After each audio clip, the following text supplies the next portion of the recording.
This episode of Geek-men and the Masters of the Thunder Nerds is brought to you by our sponsors, Super 7, Nerd Gear, SWA Sabers, and the Madness Entertainment Group. What's going on, guys? It's another episode of ADHD Theater. How we doing tonight? Pretty good. About yourself? Just dandy. Dandy. Dandy. Candy is dandy. Oh, I didn't get nutted by Sweet Boy today, so I'm okay. Oh, gosh. Right. The Van Damme move. Yeah. Golly. Yeah, that was happening in our role-playing game that we have on Thursdays. And just so as that I'm happened talking last about, week. just as I'm talking about people getting nutted, Dustin's mom rolls in. Great. Hey, Mom. Fantastic. Yeah. How there? Stay away from my baby boy. Well, it's my own imagination. Yeah. I was trying to make it exciting, like, oh, yeah, I guess I just, punched the guy. No. I'm gonna full on Van Damme split and then Yeah. yeah, that's what I want to do. Yeah, it makes for something interesting. That's one of the best lines from that movie is when they're getting ready to go to that temple and the back streets of Hong Kong, and the guy's like, "This is the streets of Hong Kong. It's dangerous here. It's time to protect your nuts, guys." And the guy comes out and he's like, "Okay, USA." Yeah. Every time I see that. That's the line I was gonna see if you were gonna say. Yeah. I die laughing every time I see that. That was always one of my friend's favorite lines. Okay, USA. It's like, what? Or no, I think he did a thumbs up. He did okay, a thumbs up. USA. Yeah. Classic. That was wild. That was what? Lionheart, or was that Kickboxer? No, that was I think that was Lionheart. No, that was Bloodsport. Oh, Bloodsport, yeah. Bloodsport. Yep, The that's right. supposedly true story of Frank Dukes, which turned out to be a bunch of BS. I guess he lied about everything. So. Yeah. Wouldn't surprise me. But yeah. Yeah, I don't know. You see one Van Damme movie, you've seen them all pretty much. Yeah.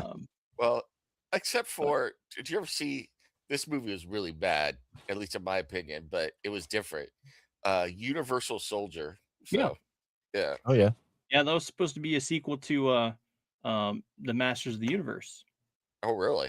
Yeah. Originally, it was supposed to be a sequel to the Masters of the Universe, but then I don't know what happened, but things fell through, and they just scrapped it, and they're like, oh, you know what? We'll just do this instead. So I don't know. You know what movie he made I really liked? It's a decent B movie, science fiction movie. It's pretty enjoyable. Is Time Cop. So, which came out many years before Minority Report, and it's pretty good. So, yeah, that was that was Double Team. Yeah. So what's her name from Ferris Bueller was in it? Mia Sarah. And, other people. So, yeah, I remember. So this was a long time ago, but it was at my mom's old place. My buddy David was there, and he was just like, "So you've never seen Rocky?" And I'm like, "No." So he started me on the Rocky franchise, and we went through Rocky, Rambo, and then he spread out and went into Van Damme, and then he had a ton of Van Damme movies. So we watched a bunch of those. So especially the Van Damme ones, they all just sort of blend together. Didn't he do one where he was in like the French Foreign Legion too? Like he did a bunch, man. He made like 8,000 movies. I don't remember. Yeah, I'm sure if there's some sort of special military group, he was a part of it at one point or another. Was he in that that Street Fighter? Wasn't he in that movie too? With I believe so. Raul Julia as M. Bison or something like that. So I actually like that movie, Street Fighter. That was a pretty good one to me. Yeah, it wasn't the best, but Wasn't he Guile? I think so. Yeah, I think so. Yeah. 1994. for as much as I know Street Fighter, I mean, I played the game, but Gosh, I remember standing in line at the movie theater to play the arcade Street Fighter, Yeah. and in line for hours to play that damn game. I just remember you could always hear it. It didn't even matter where you were; you could hear it through the whole arcade. He was like, "Ryoken." So Yeah. So let's see, Fight. who was he in that? Street Fighter. No, I should just Google this. Who was Van Damme Street Fighter? Yeah. Yeah. It was Guile. Colonel William F. Guile. Yep. Yeah. I like the new Guile. Dude, have you seen yeah. the pictures of the reboot? Mm-hmm. no, I haven't. I heard Oh, they're yeah. making something though. So Yeah, dude, he has the legit haircut. Like it's as tall as that's my cool. hat, and it goes up, and it's just so wild. You look at him, and you're like, that cannot be an actual haircut. It, I'm really looking forward to the new Mortal Kombat movie. That's what I'm looking forward Yeah. to. So, Yeah. Mhm. I thought the first of the new ones they remade was good. I enjoyed that, and I'm looking forward to the Mhm. second one. So yeah, Yeah, that has Hiroyuki. yeah, I know. Who you're I'm talking totally about. blanking his last name, but it has my dude in it. Yeah, that dude. I love that dude. He's awesome at everything he's in. Yeah, every single thing. I mean, because he was he was in The Last Samurai. He was in the Shogun series that Shogun. came He out on was Hulu. in Memoirs of a Geisha. Yeah, he's in And John Wick. yeah, he was in John Yep. Wick. Yep. Yeah, that's right. And it's just like he's good in everything. It's like, Yeah. man, It doesn't matter what that guy does. That guy could like just pop up on screen and like some crappy Bambi versus Godzilla cartoon. He'd be awesome. Yeah. So, Oh yeah, totally. He would make the movie. I would Yeah. watch a Godzilla versus Bambi if he was Isn't he in a Godzilla movie too? he sure might he be. is. I He think might he is. be. Oh, I know. Isn't his name Hiroyuki Sakai or something like that? Isn't that his name? Sonata. Sanada, Hiroyuki Sonata. Yeah. Yeah, He's I awesome. think he's in the damn Godzilla movie. Or the newer ones. Yeah, he might be. Yeah, Wouldn't be maybe. surprised. I've wanted to watch. That's a show I haven't watched and I need to. Is the Monarch show? Monarch, with Kurt dude, Russell. you should. Yeah. Is Sonata in Godzilla. Godzilla? Yeah. Godzilla. Although, do you guys know why it's called Godzilla in the United States? Why? Because in 1955, when they released the original in Japan, it was called Gojira. Yeah. And when the guy licensed it to bring it over to the United States, the people couldn't pronounce the Japanese correctly. So they were trying to say Gojira, and they say Godzilla. And so that's why it's Godzilla everywhere else. Well, it fits. Well, that makes sense anyway. Yeah.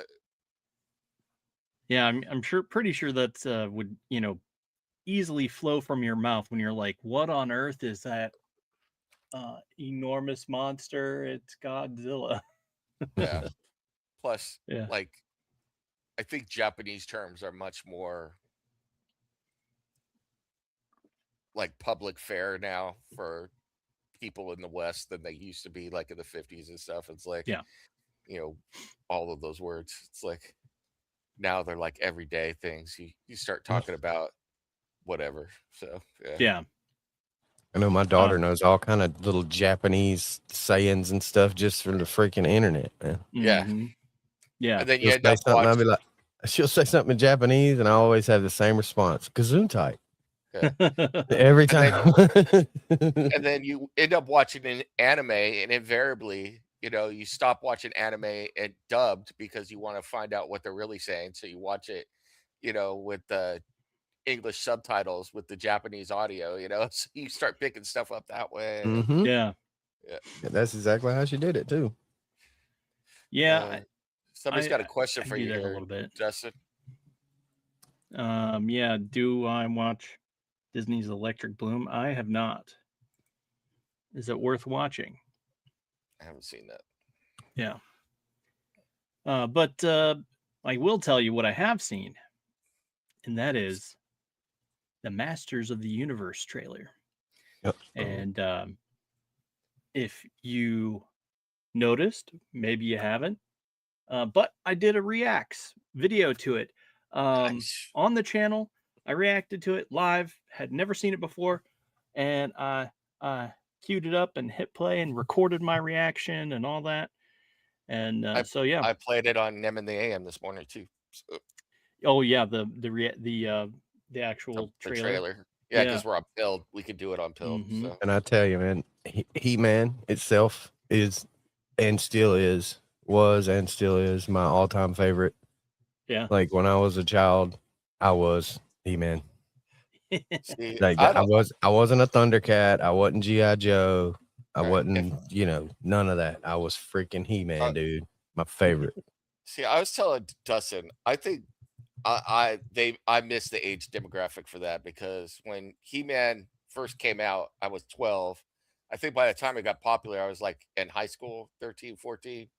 So it was like, I don't know, it seemed kind of gay to me, to be honest with you. It was like, and I say that not that there's anything wrong with that, it's like, but yeah, man, I was like, it just wasn't my thing. But I was telling Dustin the other night, my sister, on the other hand, who is 12 years younger than me, was so into She-Ra. Yeah. And man, she had all that shit. She had the castle, she had the sword, and man, my 5-year-old sister with 2 older brothers was used to like roughhousing and stuff. She come flying off the top rope with the friggin' She-Ra Princess of Power sword, man. Scary stuff, man. Scary stuff. By the way, my sister's birthday was yesterday, so happy birthday Happy birthday. Becky. So yeah, that's awesome. Oh, so yeah, I'm needless to say extremely excited for that. Hey, I'm as trying someone to who manage is my expectations, but still. as someone who is not a Masters of the Universe fan, and like that's not my thing. I'm not against it. And and I say this in all honesty, the only thing I've ever watched that was He-Man, the Masters of the Universe ever, was that Dolph Lundgren movie. Yeah. That's the only thing I've ever watched. I watched that trailer and I thought it looked really good. So I was like, I want to see this. So heck yeah, man. I actually really enjoyed the that original 80s Masters of the Universe movie. I know it's some folks are just like, oh, it was garbage because they didn't have this or that or the other thing. But happy birthday. Happy birthday, grandson. Happy birthday. And so I mean, it is what it is. Sure, there were faults with it, but it tasted good. To quote the the Dolph movie. Lundgren one. Yeah. Hey, Pops and I have talked Wildor. about this before, man. Back in the day, beggars could be choosers. You took what you could get and you enjoyed it because you weren't going to get much more than that. So yeah, I was cutting edge when it came out, man. I was young and I was like, oh my God, this is awesome. Do you remember Dolph Lundgren as the Punisher back in the day? Yeah, I watched it on here on this ADHD Theater because I did not know about it until someone brought it up in the chat. I was like, wait, what? Have you seen the one with Thomas Jane? I think that's the his name. fan film thing.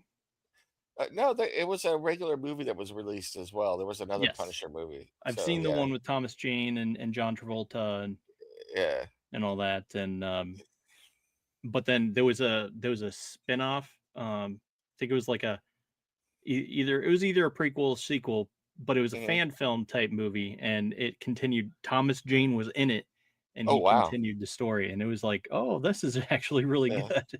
I didn't think that. Yeah, I didn't think it was too bad. I kind of enjoyed it. So, yeah.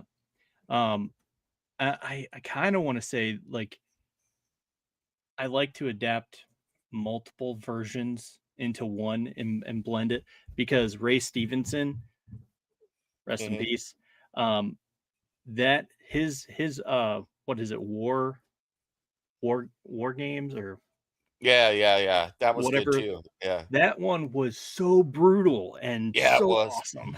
Is that the He one where he threw the guy into the thing where they were crushing up glass bottles and it cut up Yes. his face? Yeah, where Oh, Jigsaw yeah. was born. Yeah, yeah, that And was harsh. yeah, and then of course he takes a pencil, shoves it up his nose, and straightens his nose back into Oh place. my god. Yeah, It's just like, oh crap. yeah.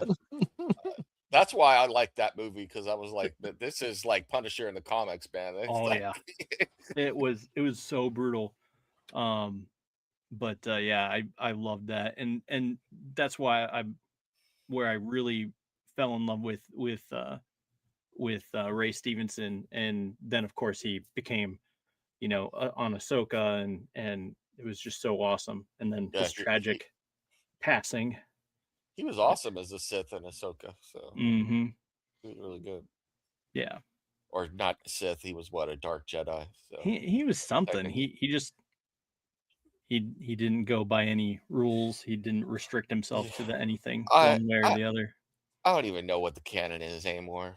Back in the day, it used to be there were Sith, Yeah. and then there were also Jedi who turned to the dark side, who were dark Jedi, and it was two separate things. Like being Mm. Sith was more mystical.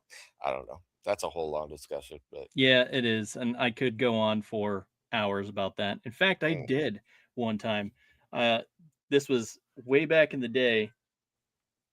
So, my buddy Kurt and I recorded two or no, it was 3 episodes of ADHD Theater. mhm, And then he took a break to work on his setup and surround and sound and stuff like that.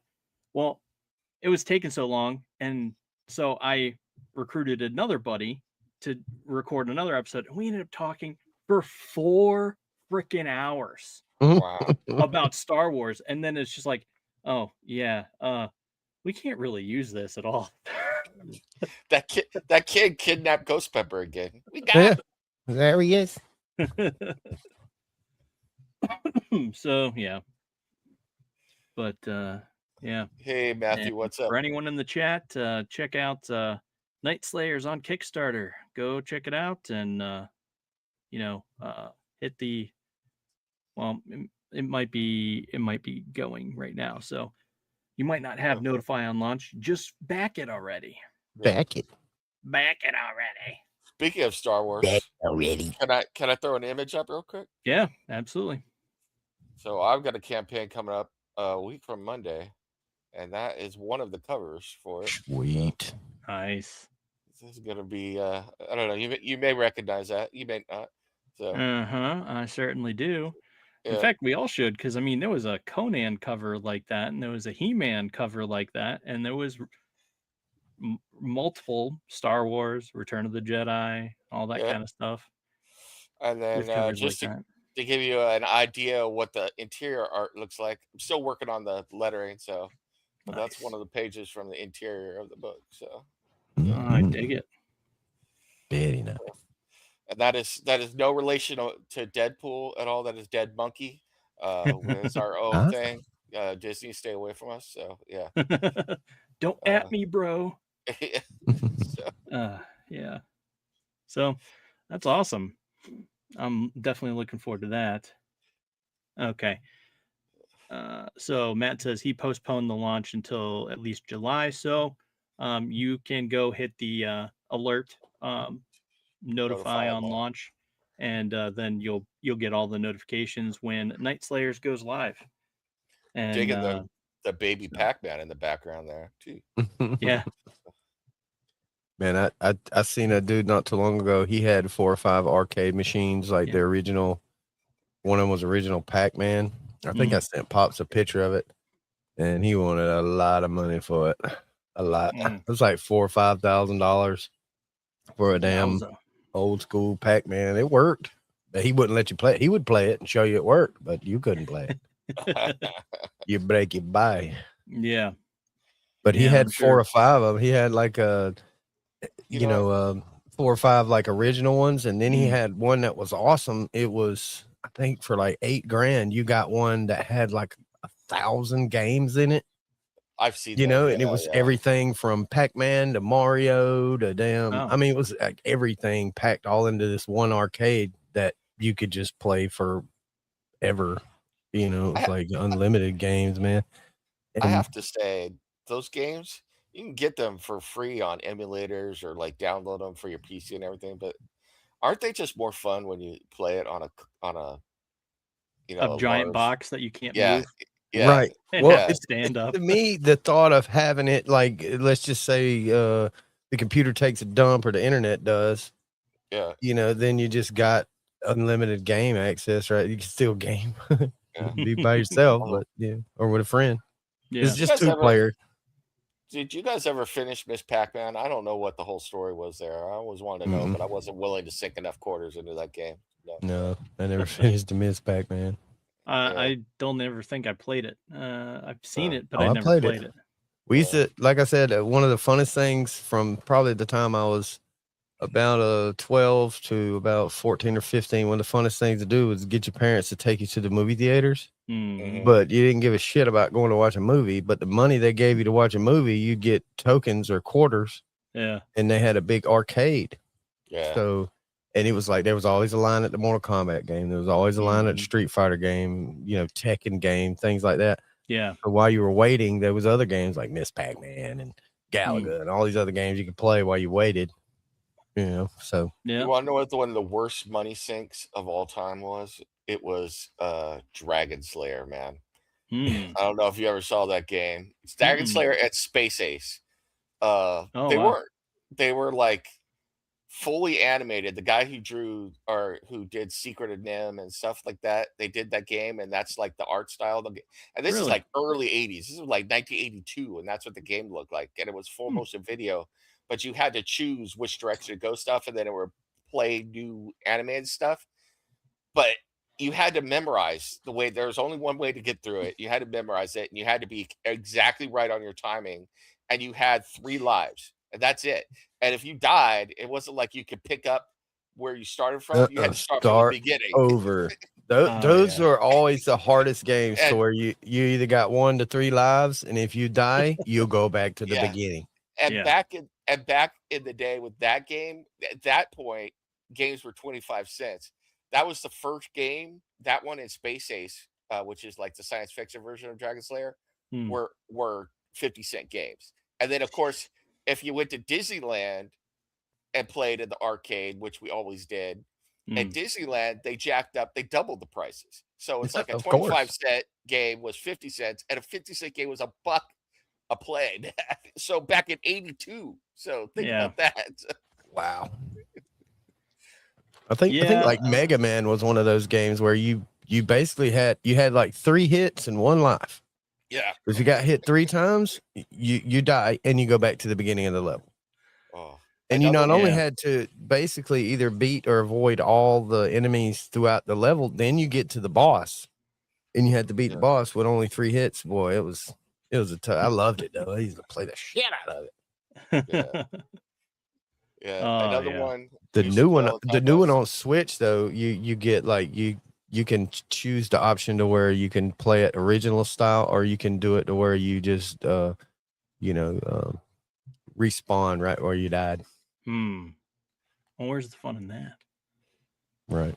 Yeah. Well, Sometimes you just want to beat it, man. or Yeah. it wasn't I don't care. Dragon Slayer, it was Dragon's Lair, excuse me. So mm. I don't know. Well, I'll same throw the- thing. You We knew what you meant. gotta see the art style. It was pretty cool. So Mm. if you want to throw it up there, I'll play this real quick. Oh, wow. Dragon's Lair, a fantasy adventure where you become a valiant knight on a quest to rescue the fair princess from the clutches of an evil dragon. You control the actions of a daring adventurer finding his way through the castle of a dark wizard who has infested it with treacherous monsters and obstacles. Jeez. In the mysterious caverns below the castle, your odyssey Yeah, I'll stop it. But it was Yeah, cool, wow. man. Yeah. That's what the gameplay looked like. So Yeah. it's like, I like the art style. Yeah, It's pretty geez. cool. It's like what was that Disney movie that I used to love? It was like King Arthur or something. Had that same vibe. Yeah, Was it reminded me Black a lot of the Cauldron? Black Cauldron. Yeah. Yeah, maybe that was it. It was We like a also had the Sword in the Stone was the King Arthur yeah, one. Sword of Yeah, Stone. Yeah, it had Yeah. that same art style vibe. Yeah, that's cool. Yeah. It's been a long time since I've seen Sword in the Stone, but Man, there's several like little soft disclosure moments in that movie about flat Earth and round Earth and a couple different things. Like they sneak it in there. It's pretty quick, Yeah. but when you watch, you're like, wait a damn minute, what did you say? Why? And What? there are some harsh life lessons in there too, like Yeah. when Merlin turns into a squirrel and the female squirrel falls in love with him, and they turns back into an old man, and she's all brokenhearted. He like just casually like chucks that girl away, man. The poor Yeah. female squirrel, she's all upset and everything. I'm like, dude, you dick. What is up with you, Merlin? You know? So he's Merlin. He can't be bound by yes. weekends of flesh and bound in all that. Oh goodness gracious! Oh, I love the Transformer movie where they incorporated the Merlin and all that into it with the King Arthur. Remember that one? Yeah. Yeah. That was I remember that live action Transformer. That was a good one. I liked it. From a D&D standpoint, back to Sword in the Stone, my favorite part of that was the fight between Merlin and that witch where they were like polymorphing into different things. I was like, yeah, now that's a wizard fight right there. I want to see that. So that was cool. Yeah. It was like at some point, does he turn into like a virus or something? yeah. That's how he beats her, isn't it? Yeah, I think so. Yeah, she gets sick. Gets her sick. I will turn into COVID and kill you. Yes. Speaking of getting sick, the virus. Yeah. Let's go talk about some of the things we watched this week. What have you been watching? Nem, we'll start with you. Well, been watching a couple things. So I'm still watching Fallout. Season 2. It just keeps getting better and better. I'm really enjoying it. Had a great cameo. I will not say what he was playing, but Ron Perlman had a cameo on this latest episode. So nice, which was cool. And then Night of the Seven Kingdoms, a new Game of Thrones show, started on HBO. Oh, did it? Okay. Yes. Cool. And the first episode was really good. And it is not cousin love porn. There's none of that in there. There's it's Duncan Egg. It's just about a regular guy. He's a humble dude trying to make his way in the world. There's no, it's just fantasy stuff, and it's cool and it's fun, and it was really enjoyable. Totally different tone, really worth watching. Love that. My wife and I, when we're chilling out, just relaxing, where we watch a Big Bang Theory because I like that show, and it's cool to just relax. So we're chilling out with that. Yeah. And so that's what we're watching. Plus, we love watching all those Food Network shows, so we're watching all of those. The shows that make you hungry, and as you're trying to watch, and then you're like, oh crap, I don't have the skill or the time to make any of that. I'm just gonna lay here in bed and drool. Yeah. But I will definitely say, Fallout and Night of the Seven Kingdoms were both really good. And then, I saw the 2 movies that we're going to talk about later on. I watched those with you guys. So, and my mom called when we were watching Ash, and she was asking me what we were watching. So I told her. So my mom and dad are planning on watching that movie this weekend. We'll see what happens with that. So I'll probably want to break it down with you. Yeah. Like, what was this movie? You're like, yep, I know, but what about you, Ghosty? Watching anything? I finished up the Landman series, which is just absolute fire. Finale. Such a good, I mean, just like hell yeah, finally a cliffhanger I can look forward to. It's not like sadness. It's like left it off on a happy note. It was like hell yeah.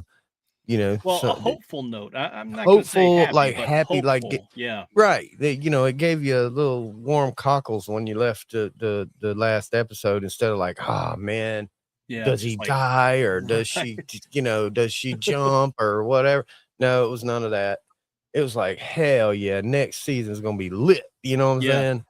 already Yeah, been well, greenlit. you can hope, but Right. I mean, you never know, but and but other than that, been super busy. But I did start reading a particular book by this guy named Nim. I think he wrote this book, and I actually started reading it. It's really good. A few chapters in.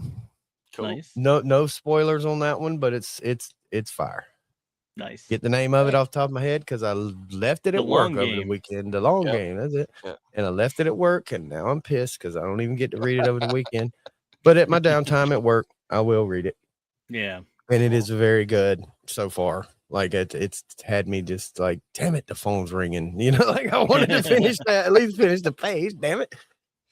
Anyway, loving it. Thank you. Thank you. Yeah, man, loving it. I actually need to get back into reading more books because I used to be just like a bookworm. I used to read just, you always see me. I didn't have my phone in my hand. I had a book. yeah, You know, I used to walk around with like a comic book in my back pocket or a damn little novel in the, you know, right in the front of the backpack, set it down. I didn't break out my laptop. I broke out the book, you know. Yep. Got to wait at the hospital or you waiting on your whatever, you know, you break out a book. You don't play games on your phone. Yeah. And I miss that because I used to be able to get lost in the book and become the person or the thing in the book, and you could just next thing you know, 2 hours later, you're halfway through the book, and you wish they wouldn't even call your name yet. You know, Right. Yeah. I mean, like, damn it. You know, That was me as a kid, man. Me too, man. People used to call my mom all the time, worried about me because I had to walk to school like 2 miles. And they'd see me and I would never look up. Somehow I could like read a book and walk to school and not like crash and burn the whole way. So not getting hit by a car. No. Well, I used to ride the big cheese, so we'd get on the cheese, and I think I used to be the guy that read the book until I think the Sony Discman came out. Yeah. And then that was my focus. I went into music then, and I did both. I would listen to music so that way people would not talk to me, and then I would read a book, and that's how I got through the bus on most bus rides. Yeah. Because if I didn't, I was always getting in trouble or seeing something I really shouldn't. Long story there, but I won't get into it. The woes of the big cheese, man. The woes of the big cheese. You got some comments there, Dustin. Yeah. I did search up the Electric Blue Men, Love Victor, and I don't read Descendants, Magic of Friendship. I haven't done that yet. I will look that up. Descendants. I think my daughters watched some of that. I didn't really watch it with her. I heard it while it was being watched. Yeah. I think it's like, you know, Dracula's daughter and Frankenstein's son and shit like that or something. I think it's or similar. Yeah. You know, it's like different Disney kings, queens, or princes. Yeah. That's right. That's right. It's stuff. It's the next generation, like Cinderella's granddaughter or something. You know, like whatever. Yeah. Okay. Yeah. I've got some more novels in that series planned, but man, really? writing a novel takes so long. So I can only imagine. I mean, the style, the way you did it, there's no way you just, because people don't really talk like that, you know, like descriptive like that. So you have to kind of think about it for a minute. Like, what is a word that's going to describe it yet kind of make you feel like you're there? You know, like you can almost see it or you can almost smell it, you know, from that one word description. Like you have to say, it probably takes freaking forever to find those perfect words sometimes. Actually, it's the editing that takes longer. It's editing takes so long. And it's weird. It's weird because as a writer, those words are already in your vocabulary. They're already in your brain, and it flows out of your hands through your brain and out of your hands onto the page. And then it's about editing and streamlining it and cutting things that don't make sense, plugging things in other places. So the editing is and make really, sure you don't leave plot holes and, exactly, you know, everything else. And see, like the next thing that I would like to do that is a book form, and I've got some of the stories written already, and I know what I want to write is a series of short stories that are for kids that are horror short stories about all the different um like creatures, so like the Wendigo Yeah. and the werewolf and stuff like that, but it would be like Chupacabra. for kids. Yeah, Yeah. chupacabra, all that stuff. Chupacabra. So, something like that. Like one of the ones I want to do is the Penangalang, which is Yeah. the Penangalang is a the Thai version of a vampire, and Oh. they Yeah, yeah. rise up out of the body. Yeah, and the entrails are all hanging. That's why people put all sorts of thorny bushes by their windows, so the Penangalang would get the entrails would get caught up in the thorns and stuff like that. And they can't get in to get you, so And my Ah. grandma told me that story when I was a kid because around their house they had planted these like holly bushes. mhm. And I Yeah. don't know if you ever battled a holly bush, but you probably gonna lose, bro. I'm telling you, it's Mm. damn Yeah, lethal. And they had them yeah. like all the way around the house, especially in front of the windows. Yeah. And Makes I sense. thought she was messing with me. She was like, "It keeps the palangalang." I was like, "What?" So Yeah. she told me what it was, and So it's like just ever since then it's been like a little joke. Yeah. yeah, so like if not, so if like 10, 11, 12-year-olds, 9-year-olds are like I was as a kid, they're gonna love reading like about scary monsters and stuff like Oh that, yeah, yeah, yeah. so It's yeah. like So, goosebumps, right? yeah, The Yeah. yeah, goosebumps type thing. yeah. So if I never got into goosebumps, because to me they were good. I read a few of them, but they were just too long. And like you Okay. say, the for a kid, a short story would be better.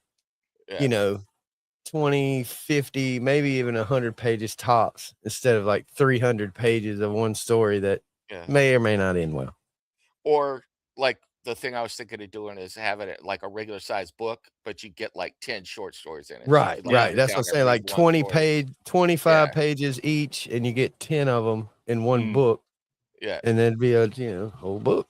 Yeah. Or just throwing numbers out there. But And I don't know what and that's the other thing. For me, for whatever reason, a lot of people that are writers, maybe Dusty, you can tell me what you think, but a lot of people I know who are writers say that it's harder for them to write short stories. For me, I could sit down and write a whole short story in one sitting, and they're Mm. fairly easy for me. But a lot of people say they're really difficult. So I don't know. Maybe my brain just works different. But I guess it would in a short story Possibly. it would be harder to describe it correctly, like to the finest detail, and also not to leave plot holes. So you'd have to be a little bit Yeah. more creative on yeah, how to describe the entire scene in maybe Yeah. 2 paragraphs instead of yeah, 2 chapters, right? Yeah. yeah, For So sure. Uh, but I mean, that's something was drilled into me for a long time, all through college. It was just all about the short story and you yeah. know to I make think they're things to get through. But yeah, I mean, I think they're a lot of fun because they mm, allow you to tell, it kind of forces you to focus and tell a whole story in a limited amount of words, and get it out there. And, you yeah, know, because I don't know if you're like me, but when I don't have a limit on myself, this is one of the reasons why you edit your book, everybody out there. I yeah, tend to have diarrhea of the keyboard. So, yeah, well, I mean, I guess it would be similar to like a novel would be the full-length movie to where short stories would be like a sitcom or something, or mm, like a series. can't Like be like that. Yeah. each book could be like one season of the series versus one episode being a whole book, right? yeah. So anyway, So like, for example, I most people probably don't know this, but I own a publishing company called Aphotic Realm, and we released short stories and adapted them and all this different, not adapted them, but we took some missions and would put together these magazines and interview folks and all this different stuff. Well, we were going to release a novella, and we had three of us that were sort of the head of the whole company, and we were going to Mhm. do a relay race. So it's like, you know, Oh, yeah. one I would think, start 2,500 words, and then I would pick it up with another 2,500 words, and then it would get wrapped up, and then we could like veto and make sure it yeah. all meshed and matched and stuff like that. So overall, it'd be roughly the the length of a short story, or you know ebook chapter, not chapter book, but chapbook, a novella type thing. And so uh you know, my buddy Adrian wrote his, and then I wrote mine, and we gave it to Chris, and then he's just like, we're like, yeah, so how's that coming? Well, I'm at, 5,500 words. And we're just like, well, what? The whole thing was supposed to be less than that. Yeah, I don't know. It just really got away from me. And so we were like, how about you just run with this one and you do this. You go ahead and write this book. It seems to have captured you and we'll let you run with it here. And he took it, and it's like now, I don't know, over 50,000 words or something. Okay. I don't know. It's some outrageous. Wowzer. Yeah. So it's a lot of words. And so, yeah. We did this exercise once Mhm. where it never got made. It was supposed to get made, but we couldn't find people to draw it. But there were 11 comic book writers all got together, and we had to draw lots on who would go at what spot. And we had to write a comic book together, and you couldn't know what anybody else was writing. So the first person wrote 2 pages and then handed it off to the next person, et cetera, like that, to just Mhm. keep getting up. But the thing we all did with like unspoken was we tried to screw each other over leading into the next page. So it leaves them in a spot. It's like that sounds like me and my Fight buddies. your way out of this one. Yeah. It was absolutely hilarious though. It's like, and then the guy, and then the criminal pulls a duck, and it's like, and that's the end of my page. It's like, go for that. You try to write your way out of that. Or Yeah. it was hilarious.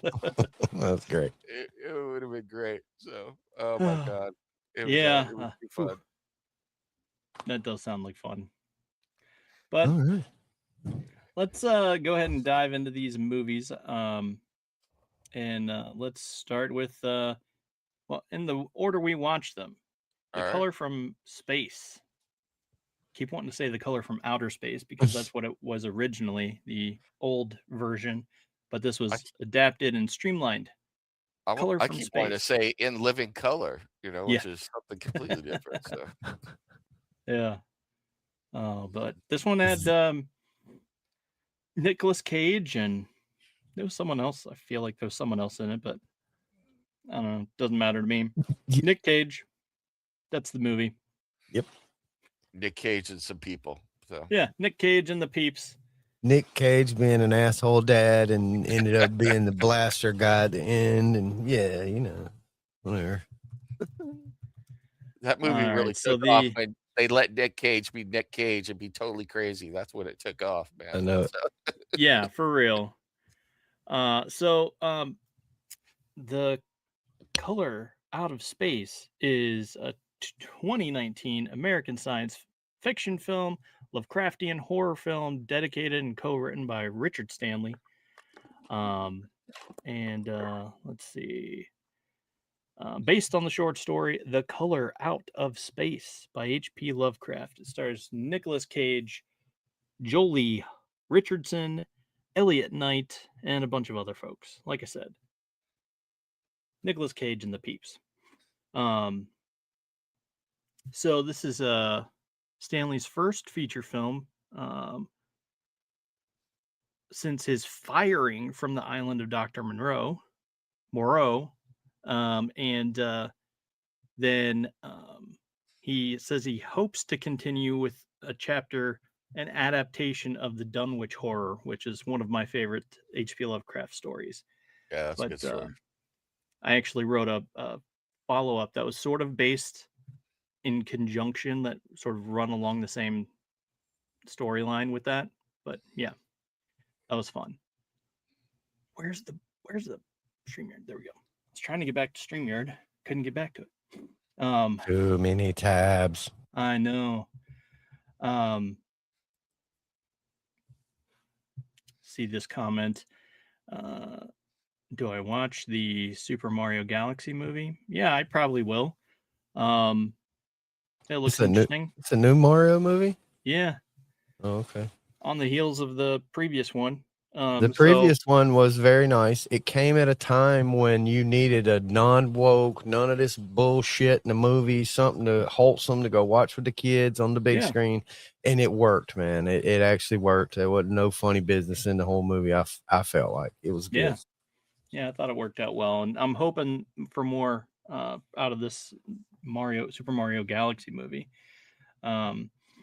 I haven't even seen a trailer for it or anything like that yet. I believe that there's supposed to be one at during the Super Bowl, but I'm not 100% sure. Don't quote me on that. But yeah, so thoughts of The Color from Space. So it started terrible. It did. It was slow. It was dark. It was confusing. I had no idea what was going on. And other than Nicolas Cage was trying to get some. Yeah. I mean, that part, it was everyone just like can feel you there.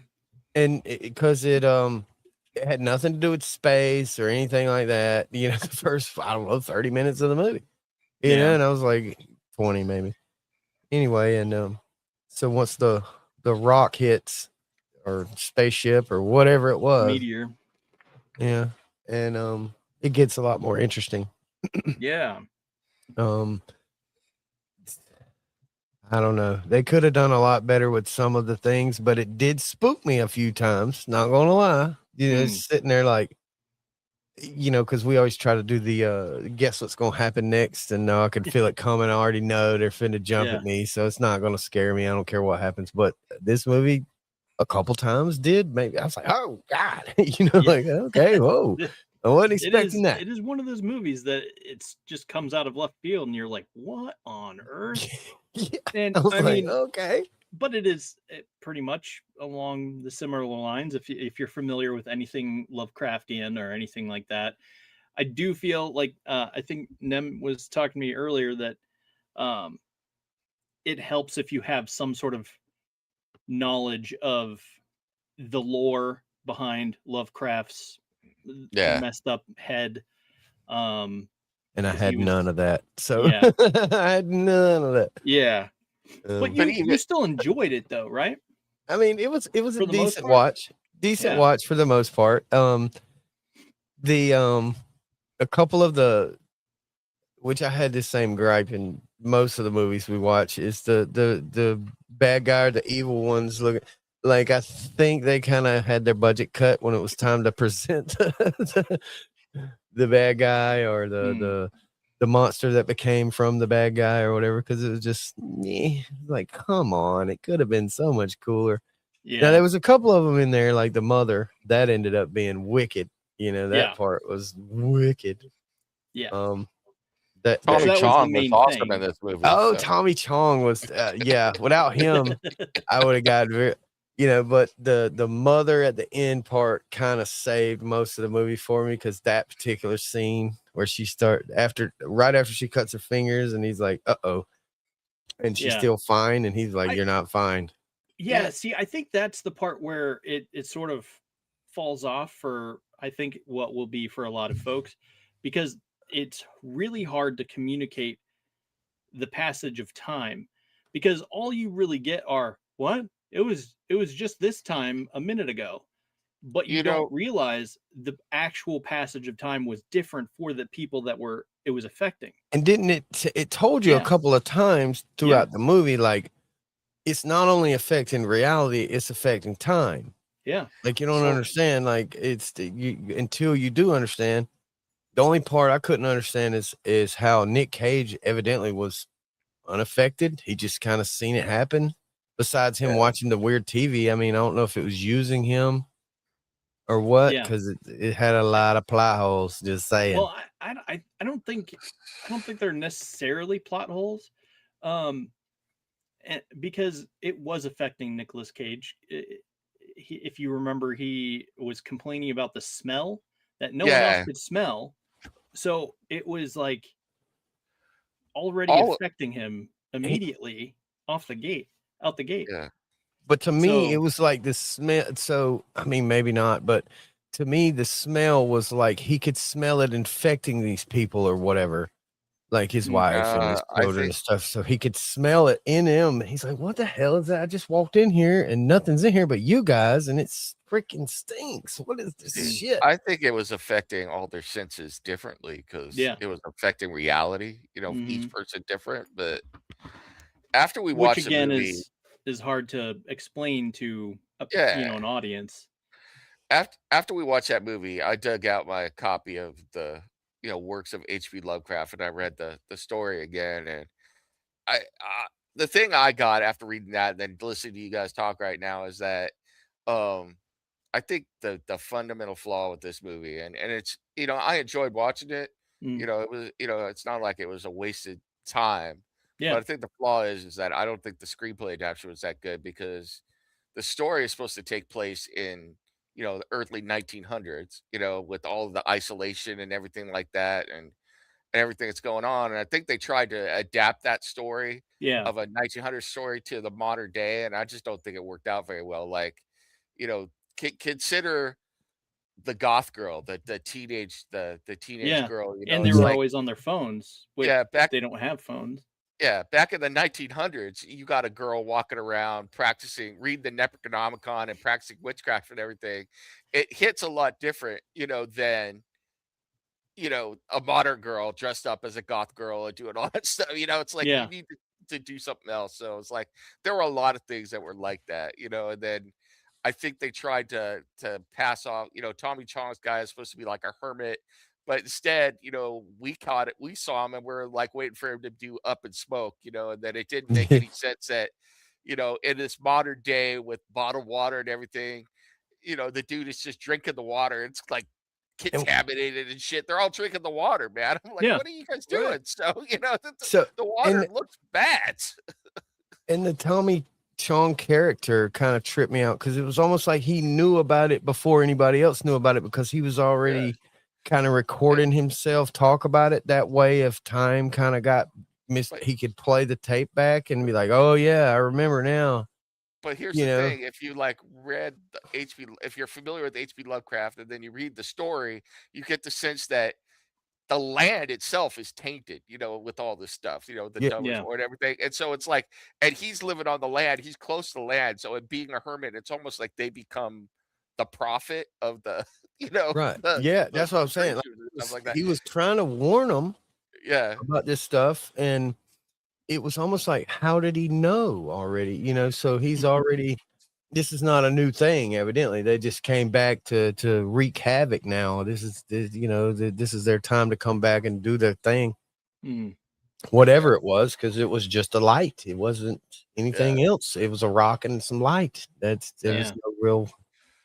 So, There wasn't a being that come out of the sky or none of that. No space. The only thing about space that came from it was a rock. That was it. but at the same time, I will say that some of the stuff, a lot of the stuff was really beautiful. Oh, the Same thing with the visuals. second movie as well. Both So of these movies had visual effects that were kind of like one of a kind. It Yeah. wasn't like I was, oh yeah, I seen that shit in that other movie, blah blah. No, Yeah. this was uh, they had pretty original stuff. yeah, I would say both of these movies. I was kind of joking about it, but I'm serious too. It's like both these movies were like psychedelic trips, man. They were like, Yeah. They were. they were really weird. So, Mm-hmm. It's like taking a 10 strip and a week later you're like, it's a week later, really? yeah, It's Sunday, man. It was just Sunday. Yeah. I don't know. I enjoyed it. Yeah, Matt says I liked Color Out of Space. Yeah. Yeah. I think that's the general consensus of all of us.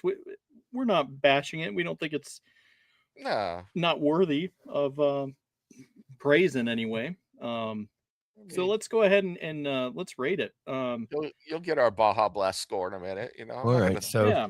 a lot of people know some of my criteria. One of them's boobs, no boobs. One of them's shareability. Like, can I share this with my friend and be like, yeah, watch this, bro. This is cool. Not really. The third one is rewatchability. I'd probably rewatch it if somebody brought it up. Like, man, you seen this movie? I'm like, yeah, I'll rewatch it. Would you? Yeah. As long as I can talk. So I would say 2.5 on this All one. right. Not a 2.5. I mean, I wasn't really disappointed, but you know, I could watch it again. I just don't know if I could share it. Just like, hey man, watch this. This is a cool ass movie, and they'd watch it and be like, man, what the fuck? I wasted an hour. You know, like, Yeah. Yeah, I hear you. but it's just not for everybody. You know, if you're not into crazy sci-fi and visuals and you know shit popping out at you, and you're not gonna like it because that's what it is. It's that movie's kind of like that. Mm-hmm. Yeah, after the first 30 minutes. So, Yeah. Yeah. What about you, Nem? Well, I'm Do you gonna want to talk about it some more first? No, I I wasn't sure. grade it. I'll just say that I would punt. You know, I would say if I wanted anything more out of this movie, I would have liked them to add some more horror elements to it. You know, the third act was too short and the first act stretched too long. So it was like we got a long beginning, we got a very short, a short middle, and an even shorter, you know, finale. Yeah. So you know, but I can't say that it's completely flawed, you know. So I'm kind of between a a 2.5 and a 3. So I think I would give it 2 3/4, you know. Yeah. So because I do think it's good, but Mm-hmm. I don't know if it's good enough for me to give it the full 3 because I think there's some things that could be better, but it's watchable, you know. Yeah. I think there's definitely some interesting concepts and everything. So I just think there's a few issues screenplay wise and pacing wise. So Yeah. that's why I can't give it the full 3, but I well, think it's close to a 3 for me. So also to me, the reason I couldn't give it a full 3 is because without Nick Cage and Tommy Chong, if it would have been other actors that you didn't know, nobody would have liked that movie. Just nobody. And it's partly because they're great actors. They really are. yeah. So it's partly because of that, but and the name recognition. But without them, if it would have just been two random, you know, good looking but not well known people, nobody would have liked it. You bet. Yeah. Yeah, I hear that. I will I'll just go ahead and give it a 3.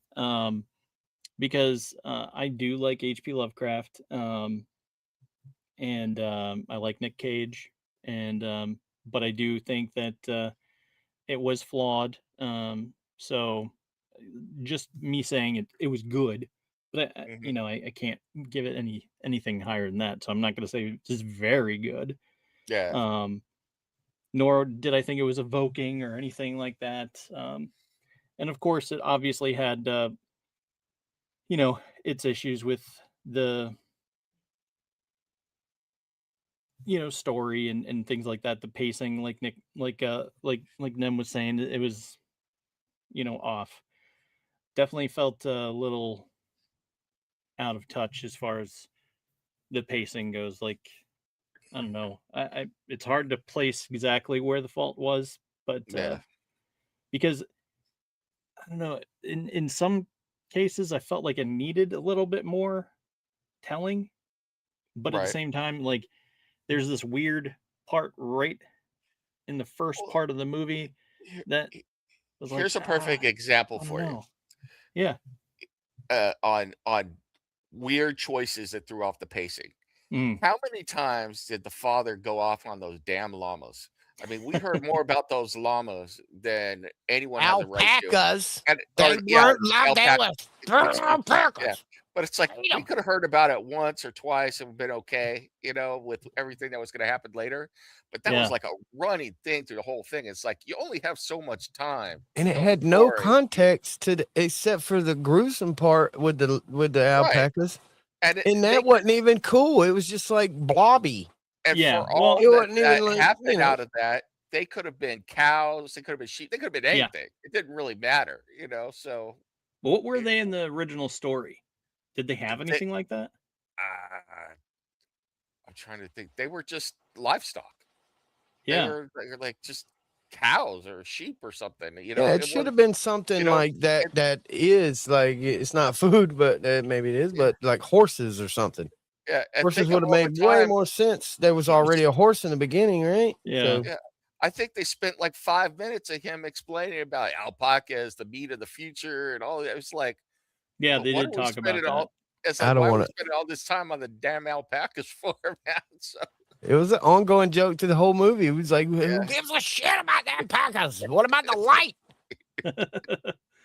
you Well, know, I do did the think alpacas eat? Did they go out to take a? You know, I it's know. like, It's we just knew more like he about was those alpacas. obsessed with like feeding them and all this thing. Yeah. And it's like, dude, you know how much I paid for them to even when the shit was hitting Right. the fan and they were like just done seen murder and things.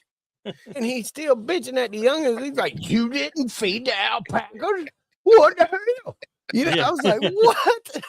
Dude, you just seen somebody with their head bashed in. What are you talking about? Right.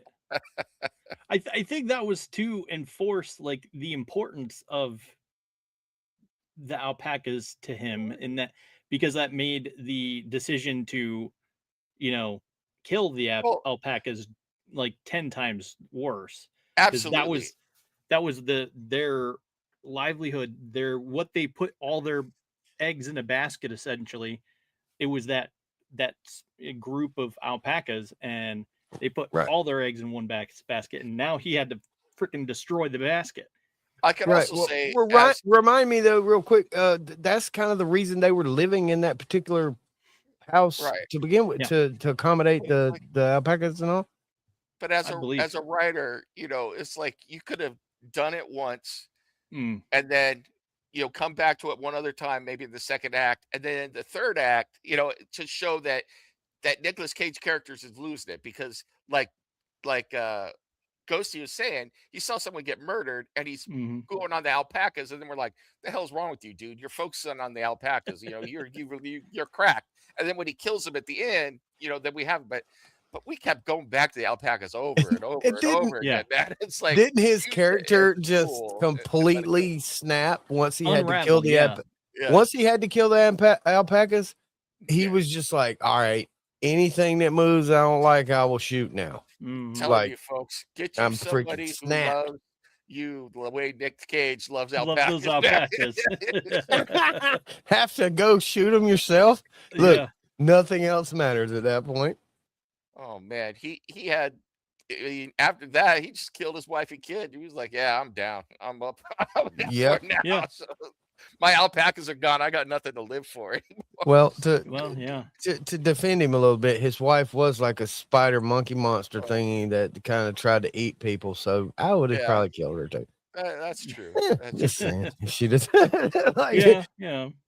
and he I'm just not saying he that was out part, of the line. But that one scene where he just like the wife is fixing to eat the daughter, and it's like raw, raw, it's all hard, and all of a sudden, and he's just standing there with like blood on his face, like yeah.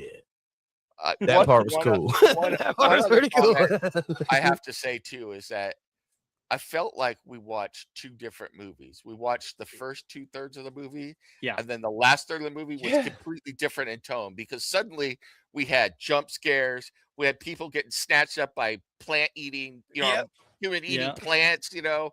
So it was like suddenly it was like the whole tone of the movie, the pacing, the music, everything was completely different. So it was like, am I watching the same movie? You know, And they it's could like, have probably saved that first half with one of those jump cuts, you know, where you like start the movie with some of the crazy shit where oh, you mean somebody's like getting. the second movie we watched where we're like, where the hell Yeah. are we in the time? Well, the second Right.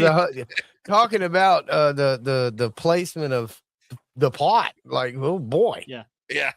They could I have had they no could idea have where we were. benefited from some sort of weird situation like we had in the second movie, but yeah, could have started, give you a tiny bit of context of like where they live and all that stuff, and then all of a sudden cut to like some crazy horror shit, Sure. like they're Yeah. all dealing with it and it's crazy and fuck I mean- alpacas and feed them, and then bang, go back to the regular. yeah. You know, or something like, you know, here's an idea, and then I'll let you move on. But you know, well, you guys, you still gotta. Did you rate the movie? Yeah, you did. Yeah, 3. He gave it a You know 3. how Yeah. the one guy, the hydrologist, survived till the end. I mean, Yeah. this would change the story a little bit, but it's like you see him like years later up on the dam, and people are drinking the water, and they're all falling over and sprouting tentacles and shit. And then we go back to the alpacas right at the beginning. You know? And you're like, Right, man. what the hell happened here? So, You're like, what? yeah. Wait a minute. Little things like that, man, will save or bury a movie. You know, really, like you can. I mean, anybody that the people that made the movie, they know. You know, they sat there the first 30 minutes, just like, wait a minute, just wait, it's gonna get good, it's gonna get good. You know, and it's like, dude, why is it getting good? It should be good already. Yeah. Anyway, So, but you know, for what it was still enjoyable to watch. So. all in all, I did, you know, it wasn't like I didn't feel like I wasted a couple hours. Yeah.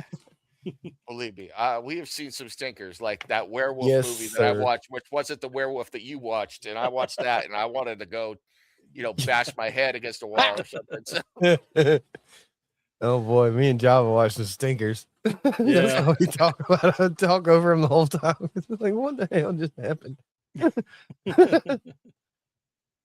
Well, at Oh, least this man. one doesn't qualify as a stinker that you'll watch with Java. No, So, don't. No, it's not really That's shreddable. good. But yeah, I don't know. So as we alluded to, the second movie, Ash, is interesting because it was very much Quentin Tarantino style, where they jumbled up certain events to.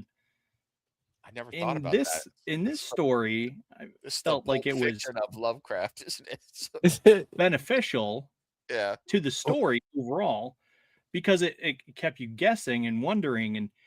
But the problem was, I mean, we were trying to decipher, like, oh, okay, this is the regular timeline because this is the original. This is what happened before because she has a cut on her lip, or she has the bashed head in, and then you're like, wait a minute. As you approach the end, you're like, wait a minute, that. But he just fixed her eye, and Right. now it's busted again. So, Right. okay, that's who busted it. And then, you know, 4 or 5 minutes later, somebody else bangs her in the same spot, and it busts open again. And you're like, wait a damn minute, Right. which one is the thingy? Exactly. You know what? How many times? I mean, she got the toughest left, you know, eye socket I Temple. ever seen. Ever. You know what I kept hoping for is a timestamp up in the corner of the screen, so I knew where I was at. Like, yeah, because I mean, okay, so this movie was the type of movie that if you get up and go piss, you miss like an hour worth of content Yeah. And within that's what I 5 minutes. did. So, Me too. I mean, I did it once too, and I come back, I'm like, what the fuck is going on? Like, what did I miss? You know, so I had to, you know, and it was all over the place, but it was the same little scene with the same few people over and over with different outcomes and different realities. And you kind of, from the beginning, you were like, all right, I kind of think that she's probably the killer. Otherwise, she'd be dead too, because no way somebody just left some little frail girl alive if they were just like going in there crushing people. No way. Yeah. yeah. You know, I so could see to that me, one. I was like, yeah, she's probably the killer. Mm. How, I don't know, but the fact that she's still alive makes me think that she's probably the culprit. Yeah. And then, Well, but so they do explain it at some point. So yeah, they do. And you know, so then this is one of those movies to where it made me quote unquote root for the bad guy, but technically it wasn't the bad guy. It was the good guy inhabited. This guy's just the big bad guy. Yeah, inhabited by the bad guy, Yeah. which ended up being not really a bad guy, just somebody that, you're in my house, you're coming over here trying to take my stuff, and you're not even really worthy of it. Yeah. So what I'm gonna do is I'm gonna take you and because you tried to come here and take my stuff, I'm gonna take you and incorporate you into my stuff. That's what I'm fixing to do, because you're just this feeble, low IQ species that's come over here and thought you could just, you know, mingle around with stuff. And I think I even said it at one point during the movie. This is why we don't need to poke around out there in space, people. Yeah. You know, this is why, because you liable to find some shit like this and accidentally bring that shit back to Earth, and then we're all screwed. Yeah. You know, like some Venom type stuff or what, you know, and then maybe Venom's not so nice. This is that Bill Burr comedy bit I played a couple shows ago on them in the AM. It's like, what did you do to piss it off? Where you effing with it? Were you poking it? You know, Yeah, were you pulling pieces off of it and sticking Yeah. it in a little petri dish? Where you did like, yeah, Although- you were probably messing with it. It was just hanging out. Y'all could have just hung out together and just been cool. But no, you Yeah. had to go to poking at it and prod and throwing rocks down the shaft and all this shit. Like, "Ooh, watch this. Like, hold my beer. Watch this." The famous last words. You know what I mean? Yeah. Like, not only that, let's go back to that moment for a second. I wanted to revisit that. So here's this advanced technology you know nothing about that is terraforming the entire planet. And you know that this shaft is part of this technological marvel that you want to study. And the first thing you're going to do when you're studying this technological marvel is pick up a rock and drop it thousands of feet into this tech, this tech place to what, Yeah. break it? You're gonna right. break shit? That's what I you're know, gonna man. do. You could have just took a few pictures, been respectful, Yeah. left it alone, not try to unplug nothing or pluck nothing off of it. You could have just documented it and left it Yeah. alone. It would have probably left you alone. Yeah. But no, But instead, You know, one of the things I really did like though is that at different points, I don't know if it was a real person or if it was somebody in her head was after she had got infected or whatever, but one of the people told the girl that, it's like, this is what you always do. You never leave stuff alone. You're always causing problems because you're always getting into shit and you can't just leave well enough alone and let it be. And then we fast forward in the movie and we come to find out that the whole thing happened. All of the badness happened in the ship when she couldn't leave the organism alone and decided to like take it out. And then Yeah. it tried to get her and it got that guy and, and they got the rest of the crew. And I'm like, so they paid it off. So I Yeah, for sure. appreciated that. That was cool. So I like that. So I done Yeah, it was that. very fitting. it- And she's like, yeah, of course. Yep. Uh-huh. well, it kind of told her too, this entity. It told her, like, we chose you. When y'all landed, we already chose you. Mm. We want you to be, because I guess she was like the hot one of the crew. She was like, and you could reproduce. So we want you. We choose you. Yeah. It's like Satan with Eve or something. Like, yeah, sure. Just pluck a little piece off and eat it. It'll be fine. Well, see, there is my problem with the movie though. So we got all of that. We got all of this, like, for lack of a better word, foreplay with all of her stuff and what she's about and everything. And then she gets on the ship, and we already know, we saw from a flashback that there's like an alien seed on the ship, you know.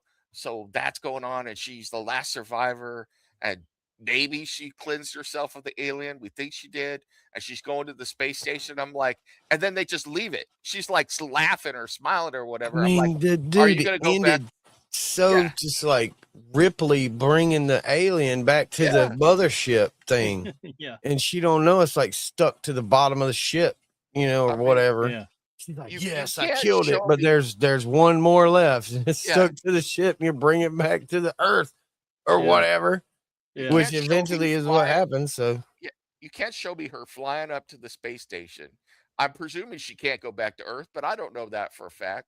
And Well, see, we know that there's an alien in there hanging out or something. I was like, well, now where are we at? And then and it was just like roll credits. I'm like, this isn't getting a sequel. I was like, you mother effers, didn't get a man. sequel. It's It like- it didn't do anything for a sequel. Like, but we Yeah. could see it. I could see it.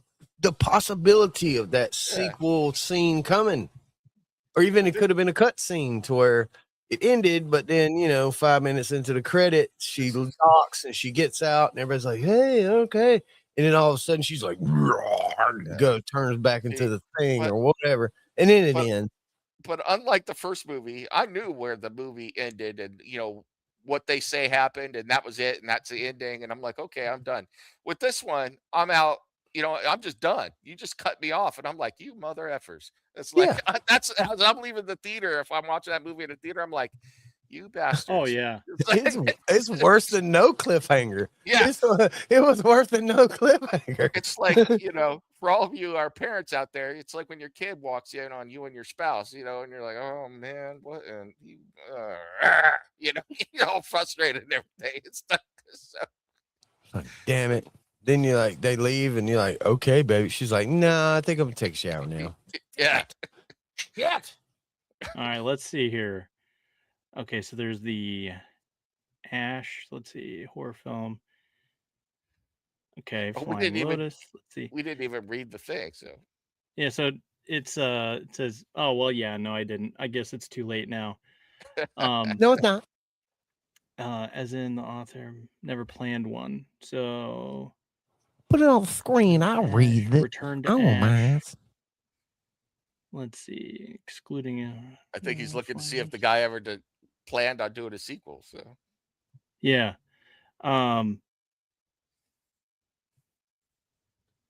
But that's for a game. So that's not it either. So yeah, it does not look.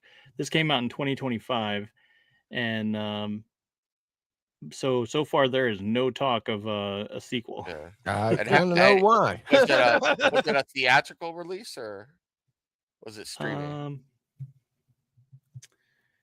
Let me see.